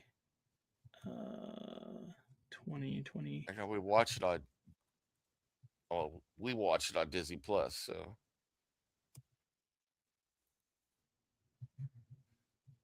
Watch the trailer. Let's see. No. Oh, it released March 21st in theaters and Okay. Shudder. So let's see. I will tell you right now if this is going to get oh yeah, it's not getting a sequel. It released in 1,136 theaters on its opening weekend, and for its entire run, and it was expected to gross. Wow, it grossed, not net, grossed $689,000. Davis, I don't think that covered the bill. Yeah, that's not getting a sequel. So did it say how much the budget was? Hold on, I could tell you. Oh, this was Joseph Gordon-Levitt that did this movie. I mean, one thing about it, you know, their budget might have been high, but a lot of these scenes were done to a computer, so it's not like they were in the field, you know, with a bunch of whole crew of folks holding shit up and building sets and all this stuff. Nah, most of this movie was probably not necessarily done through AI, but done through like CGI type of things. A lot of cool ass visuals. I know that. So some of the scenes I wish I could have had the playing budget on loop when I took a 10 for the strip. movie. Yeah, the budget for the movie was $15 million. $15 million. To date, it's grossed a grand total of $1.1 million. Okay. They lost $13 million on that movie. Yeah.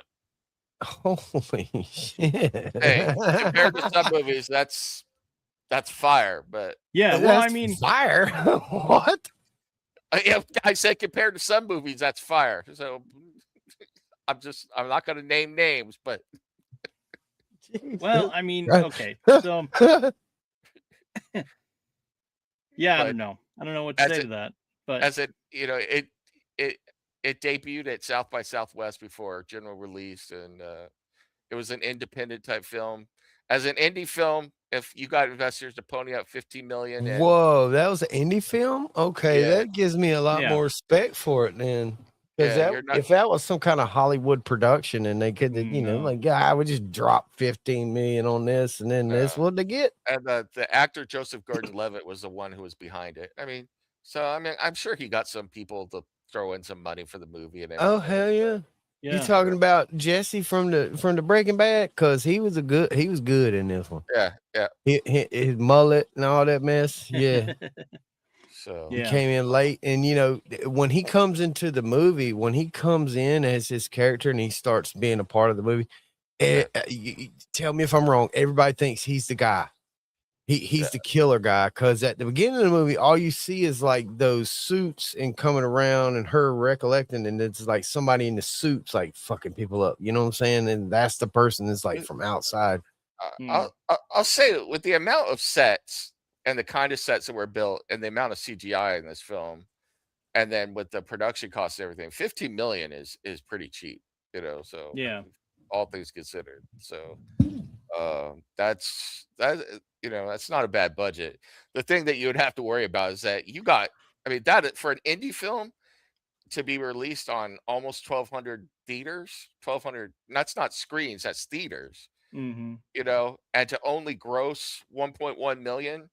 I mean, you're grossing less than, and that's not net, that's gross. You're grossing less than, off the top of my head, 50 About grand, $600,000, right? No, I mean, but per theater, not mentioned per screen. So you're talking to like, there weren't a lot of people seeing that movie. That's all I'm saying. So Yeah. Well, I mean, I think it's because they also put it directly on Shudder too. So they took away a lot of potential viewers by putting it on Shudder first. Here's the other thing. Remind me when it came out. When did it come out? 2015 in March. Okay. Do you remember seeing any advertisement for this movie? That's what always kills me. I'd never even heard of it. I had never knew it existed. So yeah, I just happened to be scrolling through what was it, Hulu? I was like, this sounds interesting. I do the same thing. I'll go to like Tubi. I'll scroll through every single. I drive some people mad. It's like, why are you just scrolling? We're looking for this. I'm like, well, I'm looking for other stuff while I look for this because I know it's here. Yeah. But as I go through, because it gives you a little description on Tubi when you hover over it, it gives you a little description of what the movie's about, and it plays a little short clip of the movie. You know, it's pretty neat. Movies I found like that. Like I remember watching this movie called The Babadook before it became like kind of a cult classic horror movie. I was just scrolling through Netflix and I found this little horror movie from New Zealand. I was like, what is this? I threw it on. It was great, man. It was really, really good. So, yeah, there's this one series. It's called Dark. That's on Netflix, and it was some like Norwegian or something like that movie, and I'm thinking like, well, I'll put it on. It sounds interesting. I loved that first season. Yeah. And it came out with several more seasons afterwards. I think 3 total, but not like I'm a big deal in the writing world or not and everything, because I'm not, but I will say this. The one thing I've definitely learned is that everything that is popular and makes a lot of money is not the best, because what it really is about is being lucky and advertising. So, and luck, don't downplay luck. Luck is a big deal. Being at the right place at the right time with the right thing. So it's like, yeah, there's this movie. It's called One Battle After Another. Has Leonardo DiCaprio and a bunch of big names in it. But I was sort of looking into it because I was hoping to watch it on ADHD Theater. But then it just, something seemed off. I forget what it was, but I'm just like, this is just probably going to be some woke film, and I'm not really about that right now. Oh, I know what you're talking. Is that the one that just came out that was voted as one of the worst movies ever made? And it's about him, like, he's fighting the government and all this stuff. And yeah, I know what you're talking about. Never mind. I know what you're talking about. I've watched it. Oh, have you? Yes. What's I've crazy watched it. is I know it is. everybody hates that movie. Like, really? I've seen conservative reviewers hate that movie, liberal reviewers hate that movie, people that not into politics hate that. Like, everybody hates that movie. I was like, damn. That's because it portrayed both sides terribly. Yeah. It portrayed the left as just terrible and the right is just terrible. Yeah. And but like, wait a minute, you didn't even pick a side, you just made us all look bad. Yeah. I mean, he made us all look bad. Damn. And then you could have picked a side, at least got half of the vote. And then I heard people that didn't want any of that went to the movie, and it was just like, I get enough of this in my real life. I don't want to watch this shit. So it's like, Yeah. Right. It was like stressful. It was like it had you on edge, like wanting to talk shit. Like, that's not how it happened. No. That ain't no. I heard this podcaster say that and this, stupid. And I was like, the whole time it just had you anxious and stuff. It was not my favorite. It was just one of all. those things. I was just like, I don't really want to deal with that right now. Yeah, I was shocked because this movie was on my radar. I was like, oh, I might watch it. And bro, it brought in the Nazi mating with the black girl. So it was wild, dude. It was the whole concept of it. It was just not necessarily exactly like that, but it portrayed it like that. Like anyway. There was another movie, I think it's called Hunting Season or something. It came out a while, like 5 or 6 years ago, about these people that are like leftists from the city who are luring like hillbillies out to hunt them in the hills. So it's like it just pisses everybody off because it portrays the people on the right as all hillbillies and that's what I'm saying. And it portrays the leftists as all it's just like just like were you just trying to piss everybody off? Yeah, it's like all we do is burn stuff and all we are is hicks. Whatever, man. Calm the freak on. It's nothing. It's not even close to like that, man. Yeah, maybe you got a couple of radicals out there that do just like that, but it's not. The 300 million people are not like that. I'm telling you, they're not. I just thought it was funny because it was just like this whole movie was like, what was the point of this movie? Is just to have one person who watches it or something. It's like, I mean, I guess there's probably a group of people out there was like, that was a masterpiece. That was perfect. Yeah, and but they're the ones that act like that. Yeah. I was getting buzzed like that. It was like, oh, one battle after the next, blah, blah, blah. This is great. I'm like thinking like, I read the synopsis and I'm like, oh, well, all right, maybe. And then I looked into it a little bit more and I'm just like, I don't really want to deal with this. Yeah, it's not, man. It's an anxious movie. It don't spook me. It don't give me fantasticals. It don't give me nothing. It just makes me anxious and want to like go watch the freaking news or something. I don't know. And that's a lie. I'm allergic to the news nowadays. It breaks me out, makes my gives me diarrhea. A fairly recent movie did that for me. It was like any other time I might watch it, but it was like I just didn't feel like dealing with it. Was that movie Civil War? I was like, I might like to watch this if it was back in the day, but now it's like this is too depressing. I don't want to watch this. So. I know it, man. The only thing that came good out of that movie was the memes. That's the only thing that came good. Have we rated Ash yet? No, I don't think so. No. Let's go ahead and rate it before we forget what we talked about. All right, so I'm the same with this movie. I'm a 2.5. I had mixed feelings, flawless but worthy, and moderately insightful. It was just all over the place for me. Like you couldn't keep up. Nim even mentioned it during the movie. He's like, "Is this one of those where the ninth time I watch it, I'll get it?" Like, is this Fight Club all over, but with space stuff, where only the 8.5 time I watch it, it like clicks like, oh yeah, okay, that's what's happening. Yeah, it does feel like, oh, okay, I should probably watch that again. And now that I know where it's going, that way I can maybe understand it a little bit more. And I almost thought we were gonna get boobs, man, but all we got was a busted back, man. Yeah, well,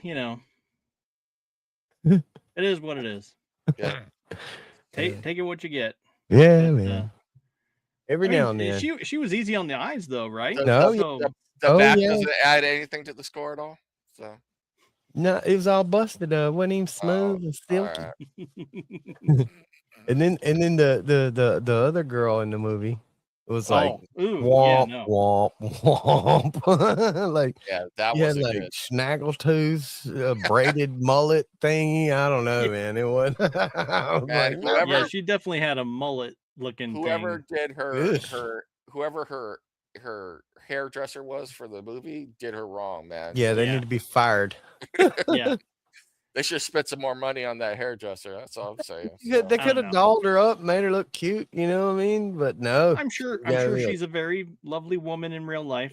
I However, mean, in I'm this sure, but movie, the character in the movie, it was Yeah. just like each scene I looked away and missed it, but I looked away. She's not going to be bringing any shots from this movie to her next And then, audition. and you then know, the I'll one, say that.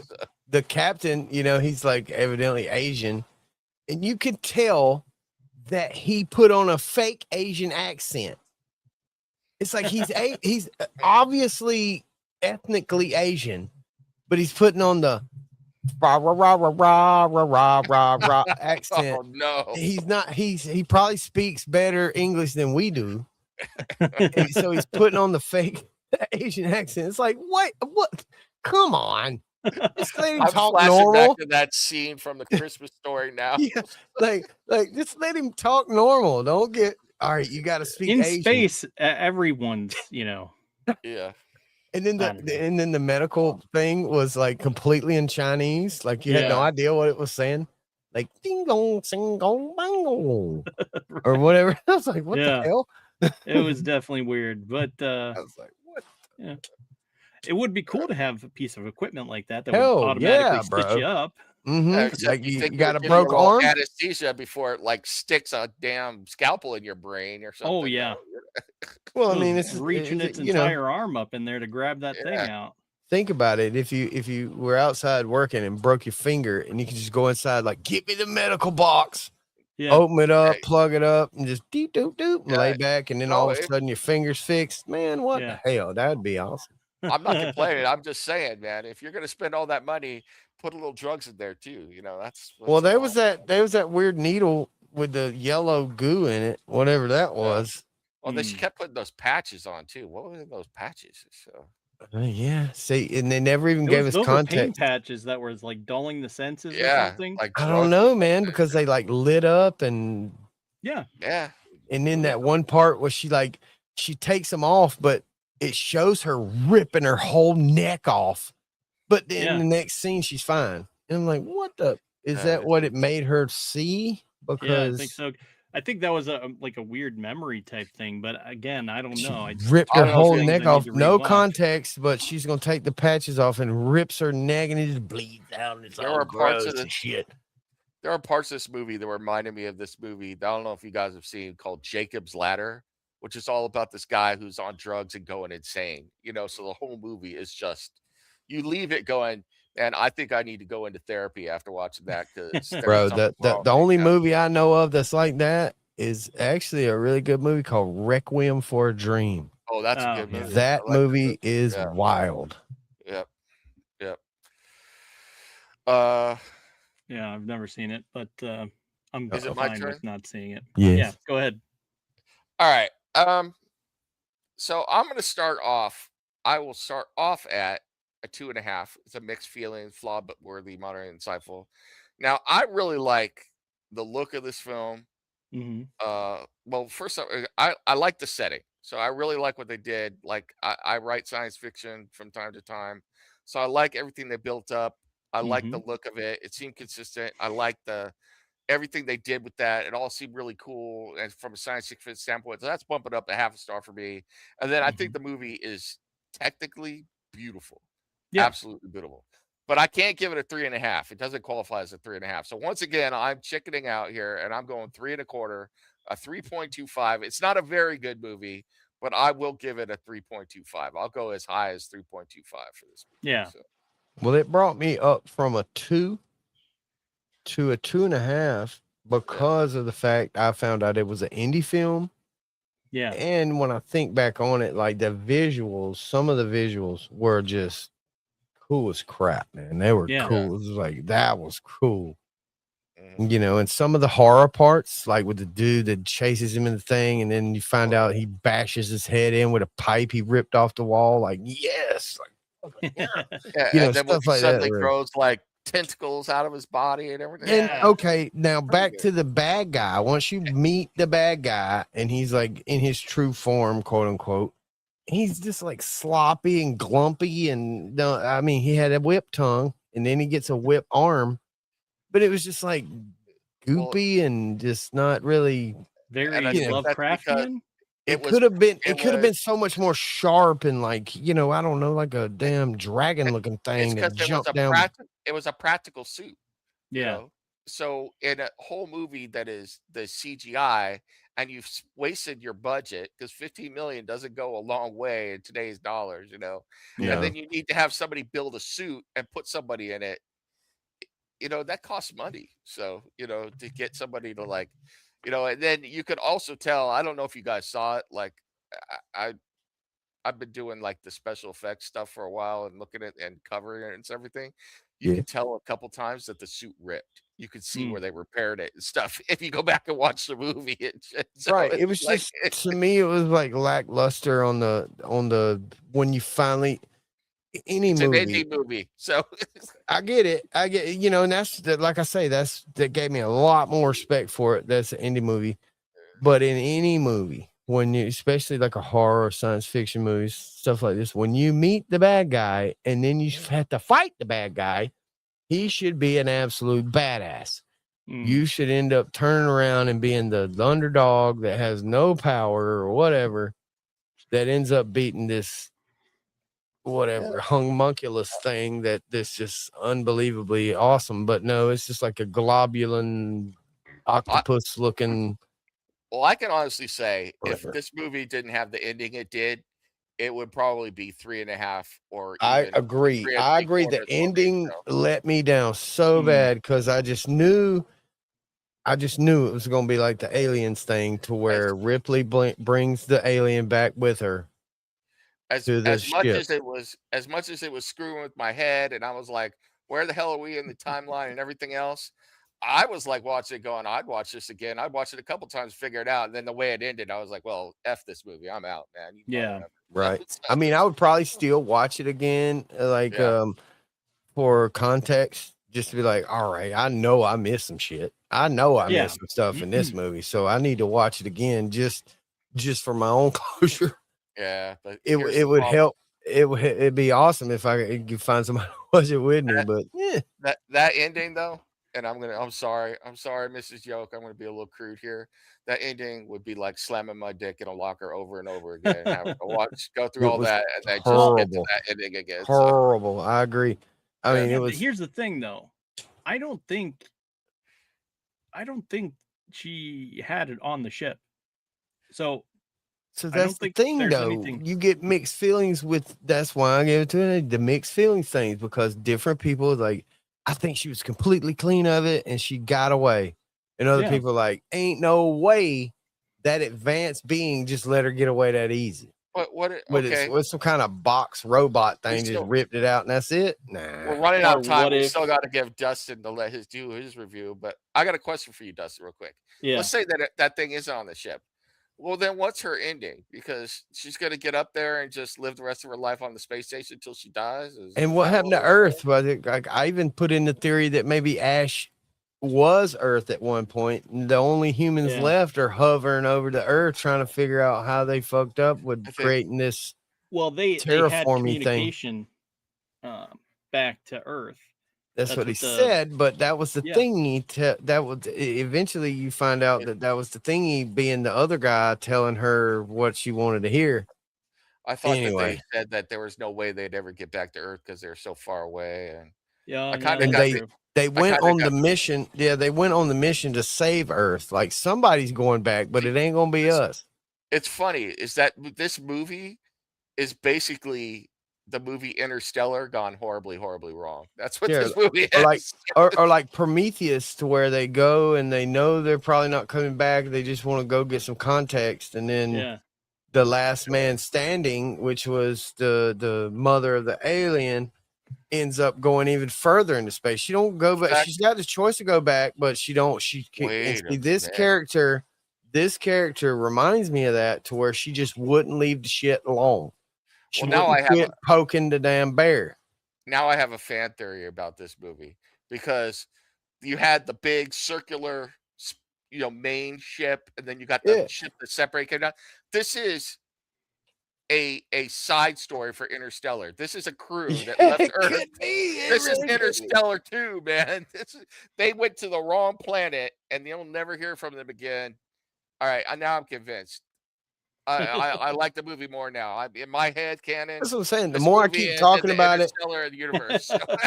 the more I keep talking about it, the more I keep finding out about it. You know, it's an indie film, you know, Yeah. this and that. And you know, who knows, the second, third time you watch it, you may be like, oh my God, that's, In fact, you know, I some I know what the context. ending now is. She shows up on the space station, and Matthew McConaughey is waiting for her and goes, "All right, all right, all right." It's Sean Connery. It's got to be Sean Connery. Like, Yeah. Where you been, my child? You're my doctor, and I sent you to the planet to Yes. find the terraforming robot. And, I need it. It's in your head. no, I left it out there. We have to go back and find it. and that whole space station grows into its own little planetoid where all the little Sean Connerys, you know, grow up there. So, all Yeah, right, man. that's what it was. All right, Yeah. Dustin. Now that we know Genius. that's what really happened in this movie, how do you rate? I'm just gonna be straight across. Just say 3. I'm just gonna Okay. rate it a 3.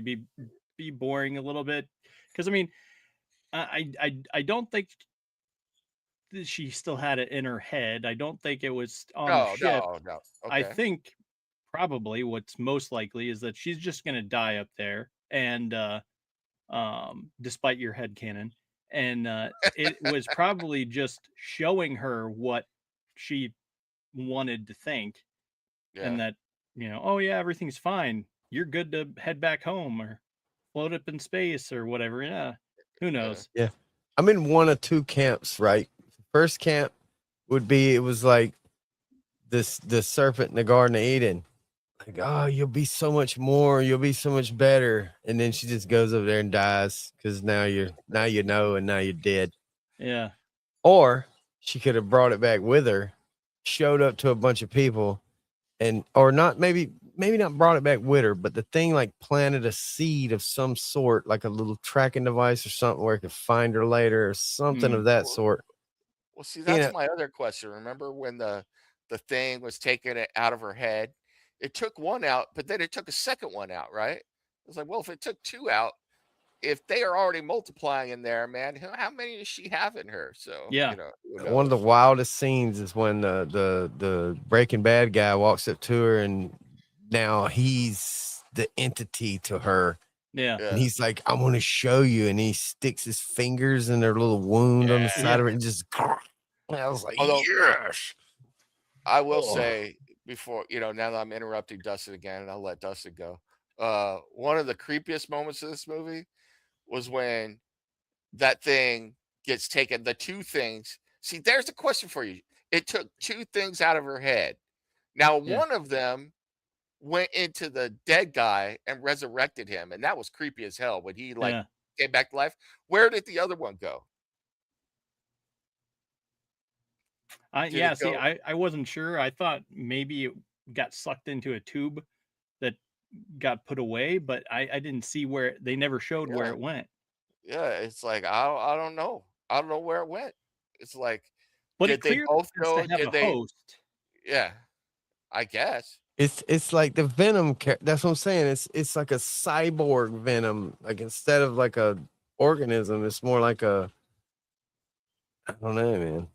Yeah. Plus, for a minute, I also have to say, What was the I other was movie where the thing I went up the dude's nose and I was truly my God. worried there for a minute Boba in Fett. this movie because we saw the thing go Transformers. in somebody's eye. We saw the thing go in somebody's ear. We saw it go in somebody's mouth.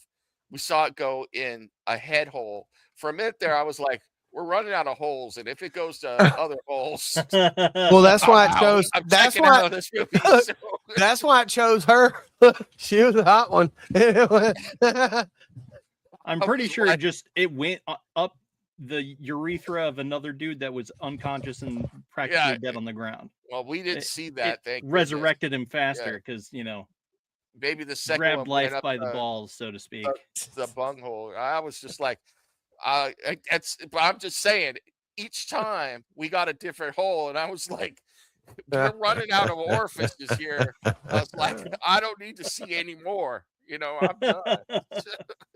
I need pee-pee for my bunghole now. Yeah. Tell me you all were thinking that. You know you were. You just don't I want to admit was. it. That's why I said. Well, see, I knew you were. I said that's why I chose her. Is it? You probably, yeah, you probably sent that thought into my brain telepathically or something. So,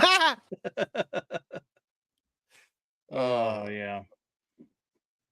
God, Well, almighty, okay. man. So consensus is it was an interesting movie. We all have our own gripes and likes and what ifs and thoughts about what else we could do with this movie. So it's one of those things. Are we going to watch this ever again?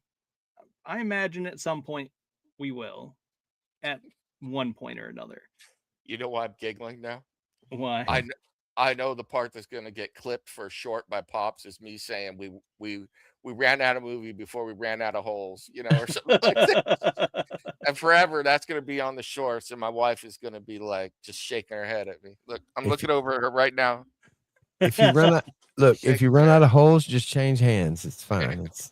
It's like a whole new person. Yeah, it is what it is. Sick alien bastards, man. I know.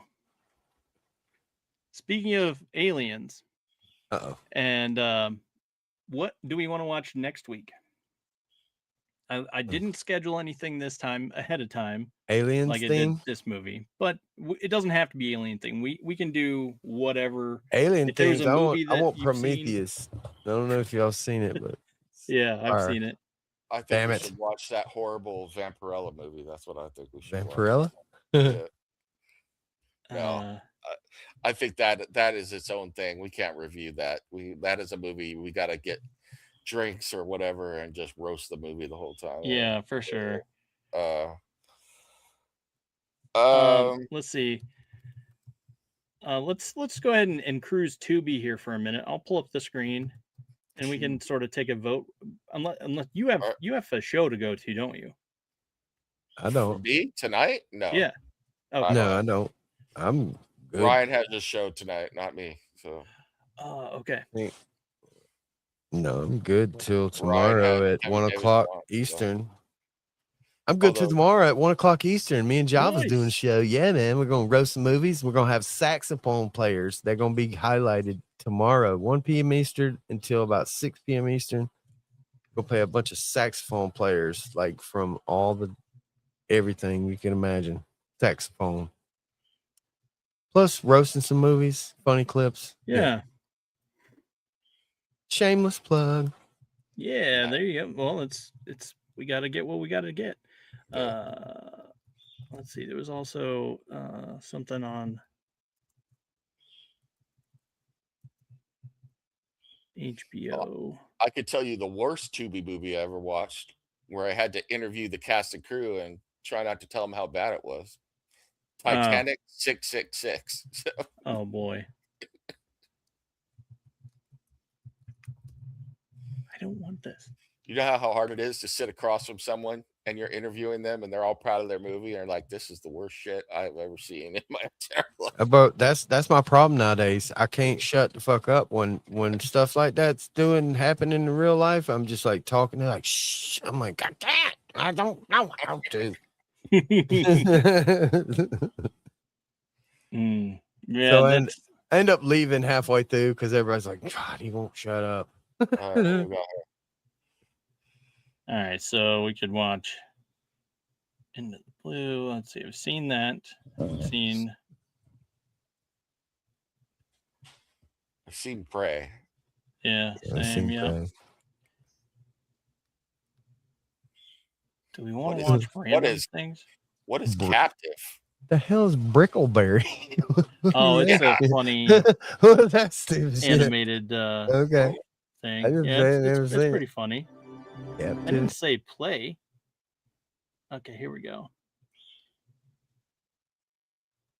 Break of young partiers break into a luxurious and upscale house for a weekend bash, but soon realize the house is more than what it seems.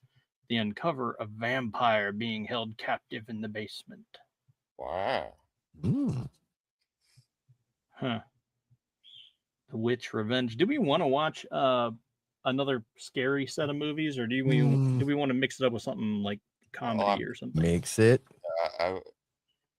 I'm good with comedy or All an right. action movie. Yeah. All right. Let's see. You said you've seen Time Cop, right? Yeah. Yeah, I've seen it. No, I said space.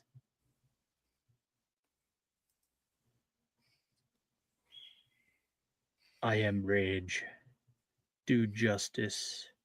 You seen the Did you? Dune? Have The you seen? new Dune stuff? I have. It's good. Yeah. I'd watch it again. Really good. Yeah. Have you seen Stripes, Dustin? Stripes. Who's in it? Bill Murray, John Candy. Oh yeah. Yeah, I've seen. No, I don't think I have. Oh. Can I suggest 2 movies? Sure. They're both Bill Murray movies. Bill Burr? Stripes. Bill Murray. Oh, Bill Murray. Okay. Stripes and Meatballs. Okay. And I will get them. I will provide them. So Okay. Oh wow. Now we're in the Jean-Claude Van Damme. We were just talking about him. nice. Ooh, Police Story. I like the Police Story movies with Jackie I've never Chan. seen Police Ooh, Story. they're good, man. I love Jackie Chan movies, period. So Yeah. I've heard good things. I just never I've never seen my them. mom really loved that Rush Hour, that first movie. yeah. I like that. Mhm. And me and my brother, she used to watch it a lot. So me and my brother watched it a lot. And we used to quote that movie all the time. Like, I know punk bitch. I know punk bitch. When he's talking to the guy, when he's ordering the food in the little, Yeah. roadside food cart thing.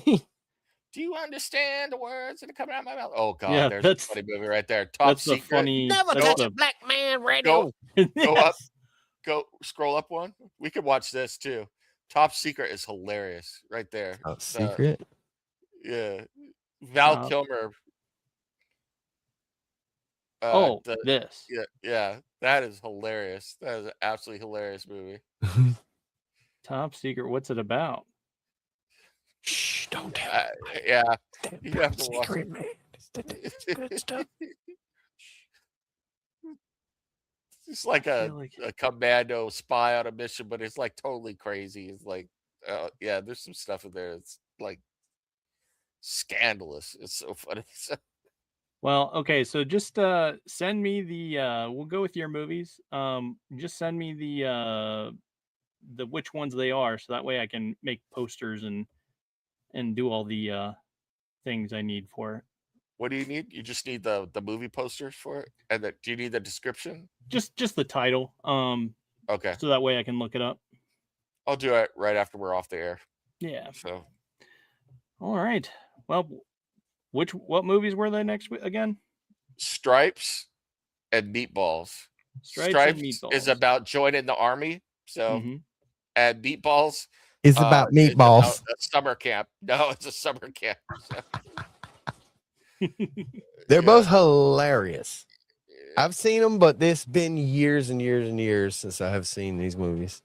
They're fantastic. Okay, Although so in which you've seen them, so in which movie is better for a Monday afternoon? Meatballs. Meatballs, Right, okay. Meatballs, yeah. And then Yeah. Stripes. is definitely the nighttime movie. Okay. So, All right, so that's see we watch these on Pilled. Shh, don't tell anyone. We watch these on Pilled Mondays and Thursdays. You're welcome to join us, watch along with us. That way you don't get watching a wrong movie like Nem did. He learned. Yeah, and don't right listen there. to tell all your friends, all your family, pill.net. That's where we do it. Yep. And yeah, so appreciate all that, and stay tuned for more. I'm gonna have possibly a giveaway. nice. And we'll be doing some stuff. There'll be, And I'm sure, typical giveaway things. which Dustin is going to have an ad in Space Monkeys. I don't know what show for it is. I think it's that freaking figures you're going to have an ad for. No, I just figured all of them. I Okay, just do a cool. page, All right. or whatever, and I'll feature each of my 3 shows. Boom, Cool. boom, boom. And So yeah, well, I suppose 4 because they technically do have Talon Crew too, but look for that. yeah, You can see that in there. absolutely. So, Yeah, and okay, so you just watched if you've watched this and you want to hear more about it and you want to see more from our sponsors, we live ordered uh some figures from Super 7 on Tuesday's episode. cool. My buddy Zombie, great guy. He was like, you know what? You are gonna get these figures even if I have to pay for them myself. So he went on and ordered using our code. It was a little complex, but he jumped through all the right hoops, and they're coming to me. And I'm gonna have them on the show. And Nice. you'll see them. And then if you want to protect your cards, the magic cards that you just got for the Lorwyn pre-release, Lorwyn Eclipsed, and you want some awesome sleeves, good stuff protecting your cards right here. Go no further. Enter code Geek-men for 5% off your order. And of course, there's always our show. You can order merch from us. Stay tuned for that. It's all down below in the description. And I'm sure there's also a link for Goodbye to Romance, which is also in the description, I'm sure. Because I think Pops puts it in there ahead of time. So check out for those things. Stay tuned for a giveaway. And we will be back with Stripes and Meatball next week. And here you go. So everyone, Thunder Nerds ho! Ho! Everyone, ho!